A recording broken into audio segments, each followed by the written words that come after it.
Football দুনিয়ার অবিশ্বাস্য যাত্রা। রোজারিওর এক ছেলের লা মাসিয়া থেকে বিশ্বজয়ী কিংবদন্তি হয়ে ওঠা। তিনি আজ ৩৯ বছরে। ২৪ জুন ১৯৮৭ সাল, রোজারিওর এক ঘরের ছেলে। আজ থেকে ঠিক ৩৯ বছর আগের এই দিনে জন্ম নিয়েছিলেন ফুটবল জগতের এক জীবন্ত কিংবদন্তি লিওনেল মেসি। শৈশবেই নিজেকে বেঁধে নিয়েছিলেন একটি স্বপ্নের সঙ্গে। শারীরিক সমস্যাকে হার মানিয়ে বার্সেলোনার লা মাসিয়ায় যোগ দিয়েছিলেন তিনি। লা লিগা ও বিশ্ব চ্যাম্পিয়ন্স লিগে বার্সেলোনার হয়ে সব সম্ভাব্য ট্রফি জেতেন মেসি। ৮ বার ব্যালন ডিওরের মালিক তিনি, করেছেন রেকর্ড সংখ্যক গোল ও অ্যাসিস্ট।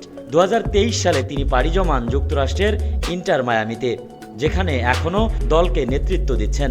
তার আগমনে ইন্টার মায়ামি প্রথম MLS কাপ জিতেছে এবং মেসি ২০২৪ ও ২৫ সালে পরপর ২ বার লিগের সেরা খেলোয়াড় হয়েছেন।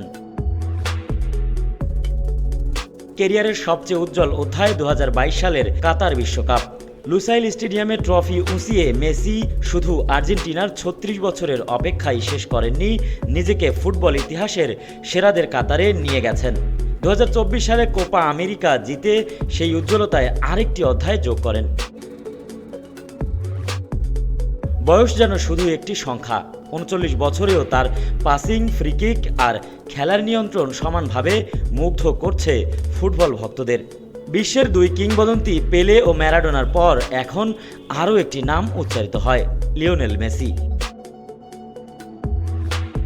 ৩৯তম জন্মদিনে ফুটবল জুড়ে ভক্তদের একটাই প্রার্থনা, অনেকদিন মাঠে থাকুন, মুগ্ধতা ছড়ান, কারণ ফুটবল ইতিহাসে তার নাম অমর হয়ে থাকবে। A K M Suman, RNB news.